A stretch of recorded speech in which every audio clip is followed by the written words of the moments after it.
Thank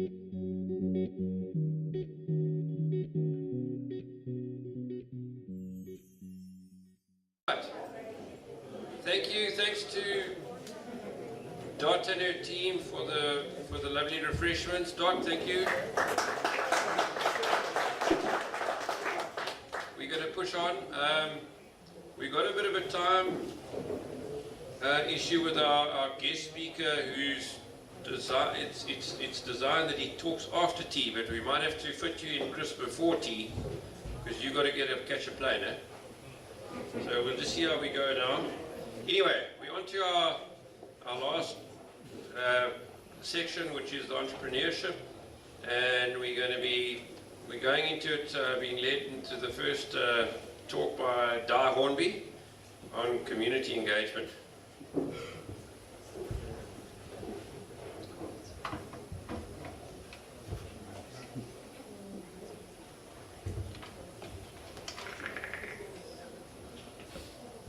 Good afternoon, everyone. Mandibulisa kuninonke ngale mini yanamhlanje balekile kakhulu. As Simon has told you, my name is Di Hornby, and I work in community engagement at Rhodes University. Just having a look at the summit objective and working out where I might try and add a little bit of value.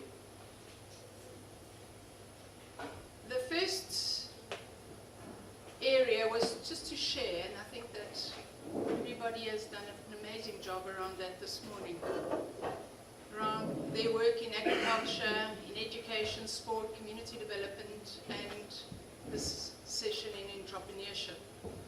And the second part of the summit purpose was to encourage like-minded people to take hands and contribute their skills and resources to the existing and future community projects. And I've worked in community development for many years and in community engagement. I ran an early childhood unit at Rhodes called the Center for Social Development, the CSD. And then I went on to help establish the Kwande Foundation, which was then called the Angus Gillis Foundation. And now, more lately, the name has been changed to Ubunye. And then for the last 8 years, I've been at Rhodes, running the Community Engagement Division. And I'll share a little bit more around that. So earlier on, Mark spoke about Thomas Edison, who said he's never failed.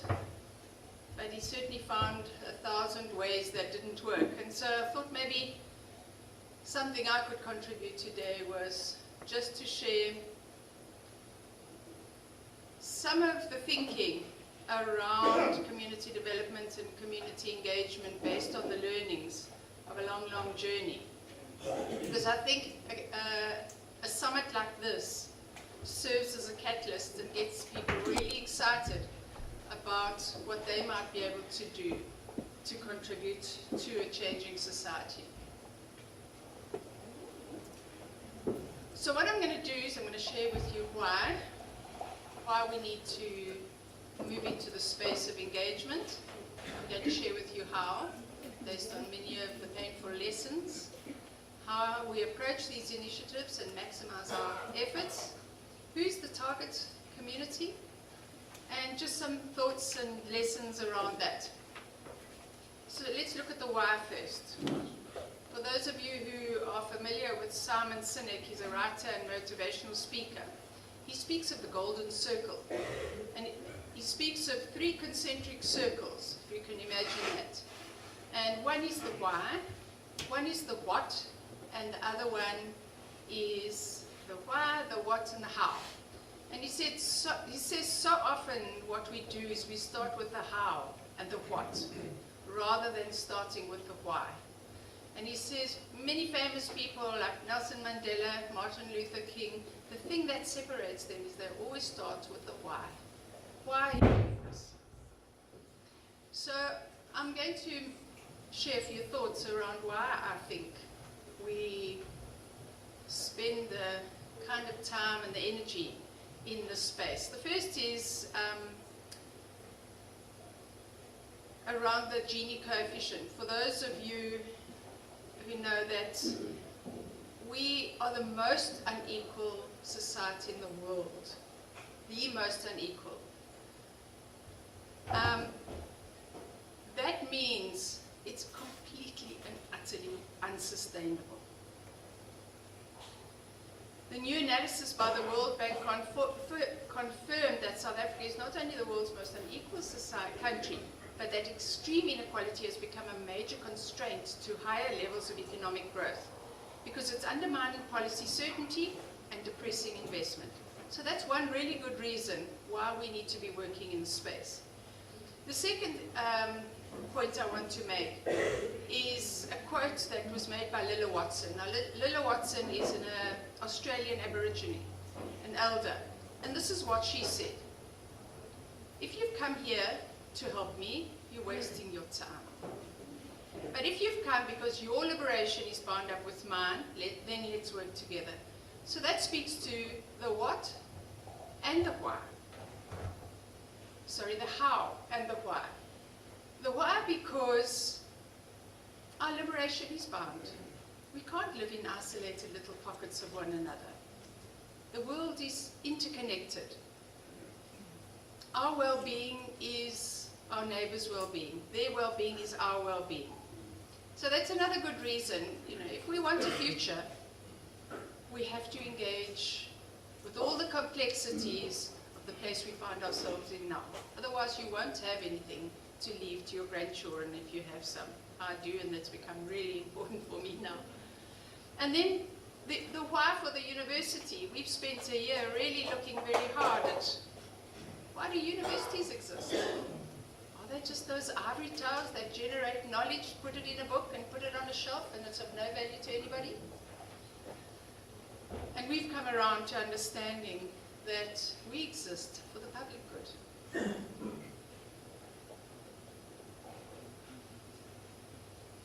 So quickly around the university, the reimagining of Rhodes University. To build a system of higher education that advances the public good and ensures that the intellectual resources within the sector are harnessed to enable a country to generate solutions to the problems facing the country. Universities are knowledge factories. That's one of the reasons why they exist, but knowledge for whom? And how is it generated? So key areas, teaching and learning and research and community engagement. We're challenging the lecturers to say, you're doing an MBA, to what end? How is all the learning going to happen in the four walls of the lecture theatre? Or can you teach that theory and allow them into spaces in the broader community where that is applied, and then it's brought back for the learning? In research, you can't just do extractive research. You have to engage broader communities and work with people, not for people, with people, in order to generate the new knowledge. Allow them to be creators of new knowledge. Allow a knowledge democracy to form in the space, that together we create the knowledge. Then it's meaningful. When you've got your thesis and you walk away, you've strengthened leadership in the spaces and they can continue with the recommendations that were made. Universities are trying to be relevant and they're trying to be responsive to their context.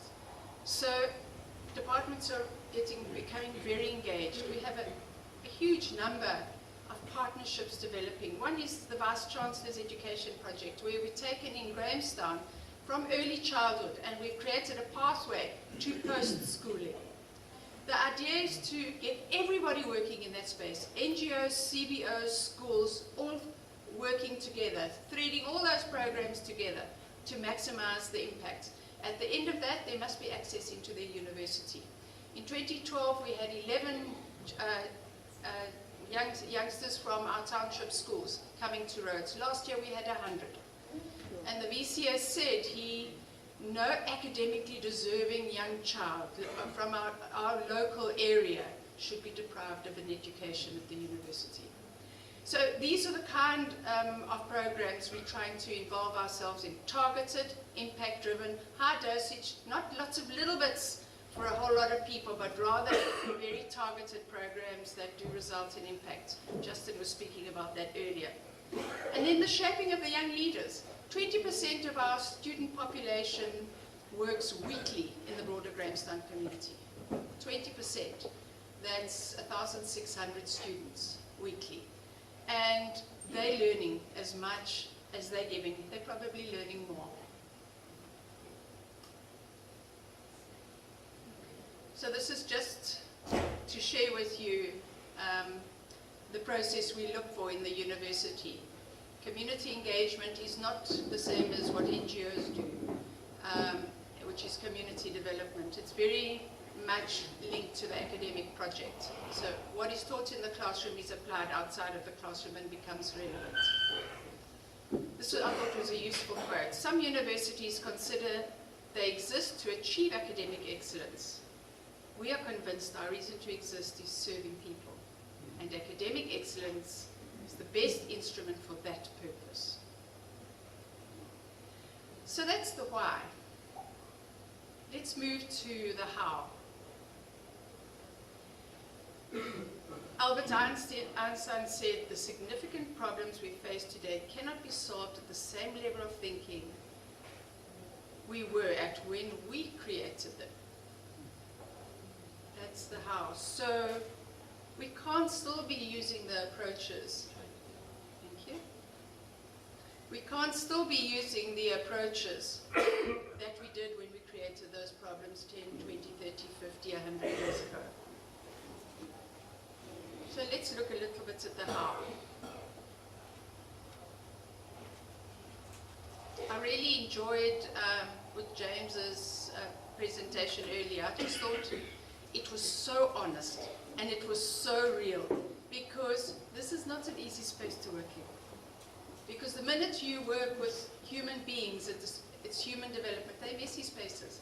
And I loved your presentation, Boet, because I thought it was so honest, because that's where we start.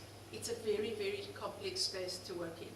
So this might be too simplistic for you, but it's a useful way of looking at how we work in the development spaces. There are three models we can choose to use. The first one is the ostrich model. Just bury your head in the sand and say, this is not my business. This is government's business. We pay taxes and governments must do the work. Okay? I'm not even going to discuss that, because you wouldn't be here if you bought into that model. The second model is the good deeds model. This is the traditional model where we've done things for people. We then moved on from doing things for people in very charitable ways.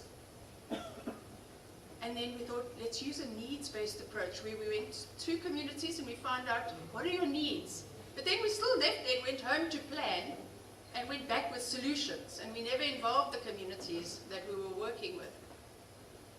So that model creates an enormous amount of dependency, because you teach communities to wait for somebody from the outside to come to help them. You teach them they have no agency in that community.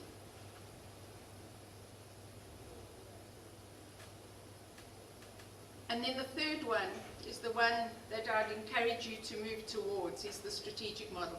I'm not saying there's no space for charity. I'm not saying that at all. I think there is. But I want to encourage you to work more in the strategic model, in the more social innovation space, because it's far more sustainable. And it's working at a different level to the level we created the problems at. So the strategic model is shaping a new society together. Cultivating humanity is a term one of our academics use, which I really love. So these are partnerships, many of which we've heard this morning, of mutual benefit. We've heard some fine examples. Our first speaker today also spoke about that. And if it's a mutual benefit, there's buying from both sides of the partnership.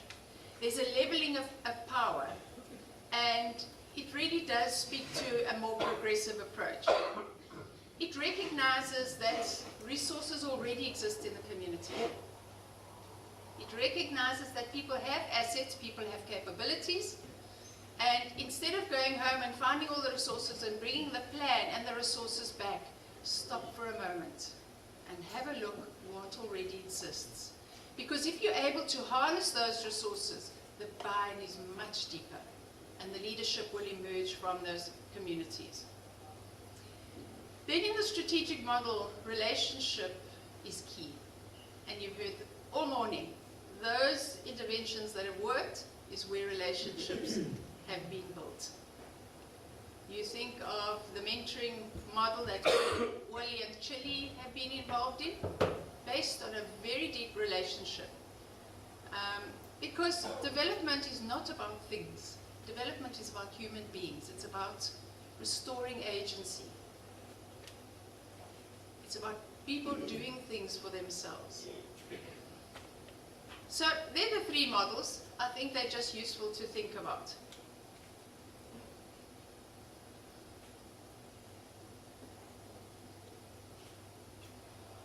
Okay.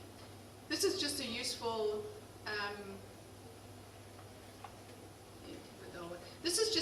model, because what it shows is if you're going to use the traditional model, which is the top one, the more deficit approach or charitable approach, what you teach people, look at the end, you teach people to receive. At the bottom, you teach people to be a beneficiary. And you teach other people to be the benefactor, the one that always gives. It's easier to give and it's easy to receive. It's a whole lot more difficult to share, which speaks to the relationship. All right? So at schools, we work very hard not to look at charitable models, donations, because you're teaching the kids that they're always the benefactor. They always give. And you're teaching other people that they should wait and receive. A very disabling approach. So who's all this work that we're doing for? We often speak about that community. Who's that community? Careful of othering. It's our community. Okay? Because often when people have referred to that community, they're talking about poor communities over there. All right? When we do this kind of work, it's for all communities, for our communities. It's important for me as a privileged white South African to be a learner in this space as well. Development isn't just for poor people. Development is for all of us. We have a history in this country, and a painful one at that. And there's a lot of transformation that needs to happen across the sector. So in summary, I've shared with you why, I've shared with you how, and then just some tips. Don't rush these interventions. Plan them jointly, execute them jointly, and evaluate them jointly. Be clear about your exit plan. Go in and decide on a period of time you're going to work together, and then you move out, even if you re-engage another period of time after that. Collaboration, just listening to Sandy, Sherry, Marianne, and Debbie, there was just such lovely synergies. So if you want to start something new, hook onto an existing moving train. Don't go and start and set up a whole lot of little things all over. They're not going to amount to much. Hook onto what already exists and build onto that. Be targeted and data-driven. If your program's not working, reconceptualize it. And if it's not working, dump it and start again. Who? As I said, we have a history which has been shaped by our thinking in a very particular way, and it's time for us all to challenge ourselves and to think new. And just to finish off with this quote. Change will not come if we wait for some other person or some other time. We are the ones we've been waiting for. We are the change that we seek. I think today is just one of those amazing catalytic moments where people have come together that have been doing an incredible amount of good work with a shared purpose. And now if we can all just thread what we're doing with each other in each of the sectors, I think the impact will be huge. The university is there, if research needs to be done, if there's any way a partnership can be developed, please contact me and we can chat. But I think we're the ones we've been waiting for. Thank you very much.